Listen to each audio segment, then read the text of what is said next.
Hi there, and welcome to our 12th episode of Kiddie Korner Media. And today I brought a fun little book that deals with a very tough topic, and it's called Taco Falls Apart. Today we're going to be talking about the pressures that we feel and the negative self-talk that happens to so many of us when that pressure builds. It's a story about a taco who at one point, based on everything he has to do, every bit of pressure that's on him, he starts to crack.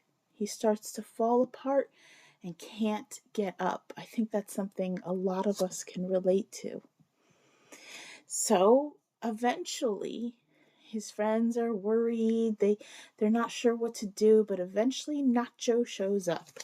I love the art in this book because it's just so funny. It's cutesy. You can see here's Nacho. It's, lighthearted, which helps ease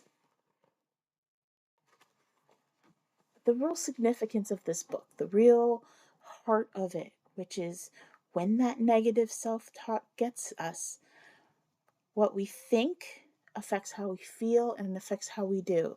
He thinks he's terrible. He's an awful taco. He's letting everyone down. So he feels terrible. And eventually he just lays there, too afraid to stand up or do anything.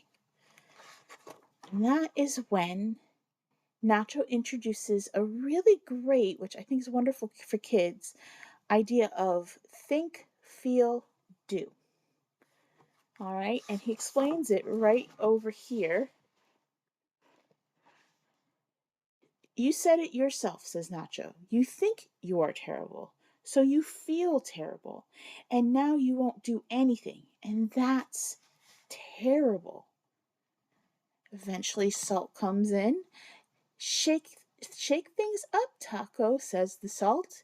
If you change what you think, then what you feel and what you do will change too. Now, this is a concept that is very interesting, not just for kids, but for adults as well. Because sometimes it's hard to tell what is helpful, what is not. It is hard to tell those thoughts, those really harsh ones that are in the back of our minds to stop. But we can have control over it. If we control the narrative in our heads, that will affect how we feel and what we do from there, which is the basic idea of this story. Eventually, with the encouragement of his friends, Taco states what he's good at. He states what he's proud of. And from there, he starts to feel better and he gets up and he continues on.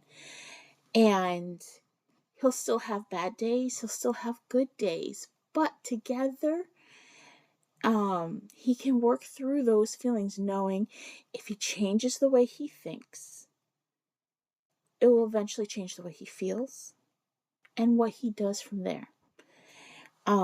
This is a wonderful thing that I've seen more and more kids take on so much pressure and not know what to do with it.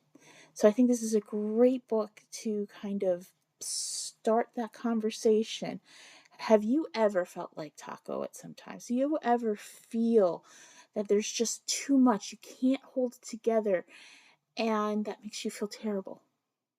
That makes you feel awful about yourself and you start thinking these bad things. Let the kids know this is a safe place to talk about it. And what I really like about this book, beyond the wonderful art, is in the reader's note, there are different sections talking about thoughts, feelings, and actions. And these are things and concepts that a kid, even from 5 to 6, can understand. How the brain creates consistency, one-sided thinking.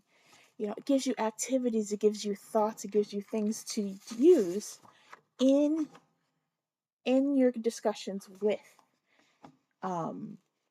your children. And they're important discussions to have. They might be uncomfortable, but we need to have them so that our kids don't have to experience some of the things that we go through as adults or we did as children that shape the way we are now. We always want something better for them, and this is a good book to help teaching about the pressures we put on ourselves and what we can do when that pressure is too much. So once again, the book is called Taco Falls Apart, and it's by Brenda Miles. It's a lovely book, and I really suggest if you are concerned about a student who might be taking on too much, or a child, your own child who might be taking on too much, maybe even someone older. I know plenty of people who are older and still enjoy picture books. So I hope this has been helpful. You have a wonderful rest of the day and keep passing on that positivity. Bye.